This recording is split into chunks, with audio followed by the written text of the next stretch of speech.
Olá, sejam bem-vindos ao curso Meios Multissemióticos e Ensino, buscando estratégias para a sala de aula da plataforma Mais IFMG. Eu sou a professora Viviane Martins, possuo formação em Letras pela Universidade de São Paulo e tenho mestrado e doutorado em Comunicação e Semiótica pela PUC São Paulo. Tenho experiência nas áreas de linguagem, tanto na educação básica como no ensino superior. E nessa nossa aula de número 1, nós vamos falar um pouco sobre a estrutura do nosso curso, além de apresentar alguns conceitos básicos. O curso ele foi estruturado por uma carga horária total de 30 horas, ou seja, 3 semanas, né? E por ser um curso sem tutor, espera-se que o aluno tenha autonomia, né, na hora de coordenar os seus estudos. Para ajudar vocês, além do material disponibilizado, nós temos também a indicação de leituras complementares, atividades de fórum e uma avaliação final. Com relação aos conteúdos do curso, são divididos em 3 semanas, como eu falei. Na primeira semana, nós vamos falar um pouco sobre semiótica e multiletramentos. Na sequência, semana 2, nós vamos falar sobre os meios audiovisuais na escola. E na terceira semana, fechando o curso, nós vamos discutir sobre a tecnologia como meio multissemiótico. Para entender todo esse contexto, essa nomenclatura tal, como eu não se espera que tenha um público específico, mas sim um público bastante heterogêneo, alguns conceitos são muito importantes. Então, eu destaquei aqui aqueles que eu acho fundamentais para que vocês conheçam de antemão. Então, o primeiro deles é óbvio, o conceito de semiótica. O curso se chama Meios Multissemióticos, né? Então, a palavra semiótica, ela vem da raiz grega semeio, que quer dizer signo, ou seja, é a ciência de toda e qualquer linguagem, seja ela verbal ou não verbal. Ela investiga tudo como fenômeno de produção de significado e de sentido. Então, semiótica tem a ver diretamente com o sentido das coisas, análise dos sentidos. E o que é um signo, né? Já que a semiótica significa signo, estuda essa relação entre signos. O signo é aquilo que representa algo para alguém. Então, são sinais representativos, imagens representativas, algo que está por todas as coisas, né? Evidentemente que o símbolo, ele acaba sendo algo também cultural, né? O signo, ele acaba sendo algo cultural. Em alguns países, determinado ícone significa uma coisa, em outros outras, e assim por diante. Então, existe essa questão da cultura que também permeia e passa pelo universo semiótico. Porém, a gente pode ver aí que alguns são universais, né? E esses signos, eles podem ser classificados de duas formas, né? Os signos naturais, que trazem um significado pela sua própria natureza, e os signos chamados de arbitrário, que partem de uma regra de convenção, definida normalmente por um conjunto de signos organizados. Então, esses signos arbitrários, eles são escolhidos por convenção, diferente dos naturais, que à medida que você vê, você já identifica. Trouxe 2 exemplos aí, né? O primeiro é da fumaça, esse é um signo natural. Quando a gente vê fumaça, evidentemente, onde há fumaça, há fogo. Então, é um signo que representa essa presença, né, de fogo, de algo que está queimando.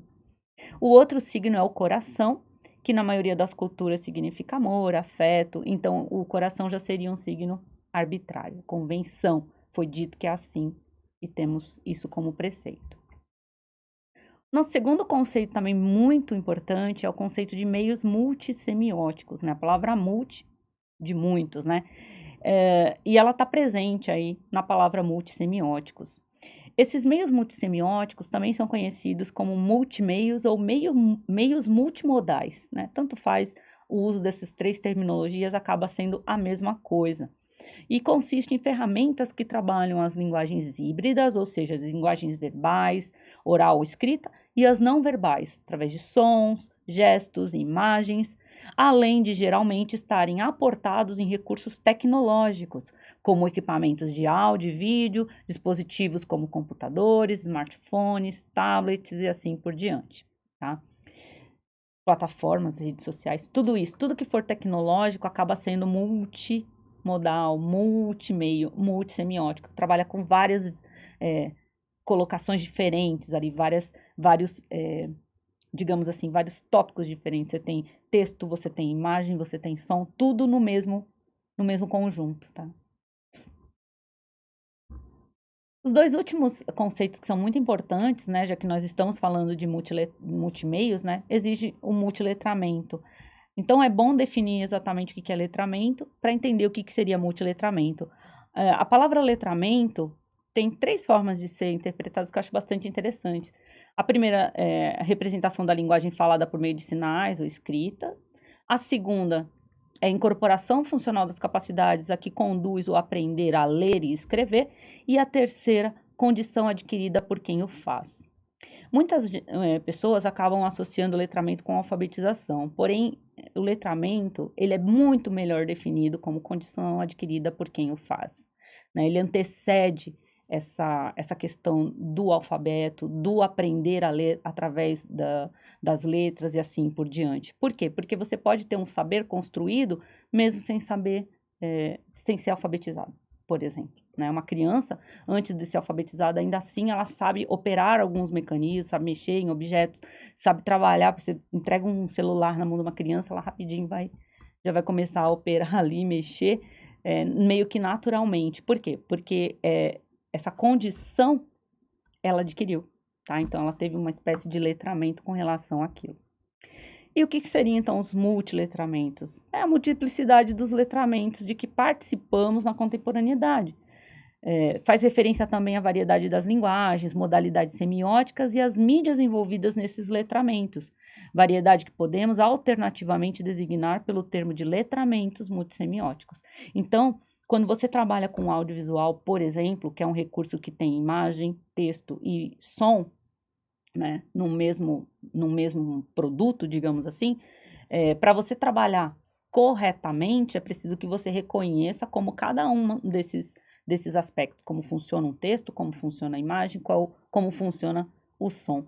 Porque aí, juntando tudo, você entende perfeitamente aquele produto que está trazendo, né, que está sendo oferecido a você. Então, essa questão de multiletramento é interessante, porque na sociedade que nós temos hoje, praticamente as crianças já nascem inseridas nesse contexto.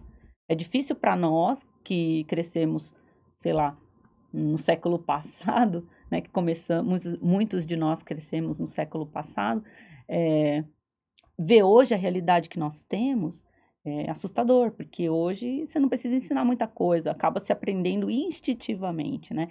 E esse instinto, ele é muito direcionado pelo que a sociedade pauta ali como forma de se comunicar, de se expressar e assim por diante.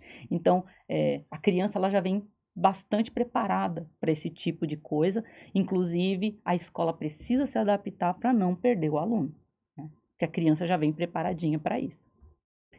Então, gente, a partir desses três conceitos, semiótica, meios multissemióticos e multiletramento, é que o nosso curso vai girar, tá? Eu espero que vocês leiam o material, que se familiarizem com ele, tem algumas referências de leitura que vocês podem também complementar, participem dos fóruns e a gente se vê na próxima semana.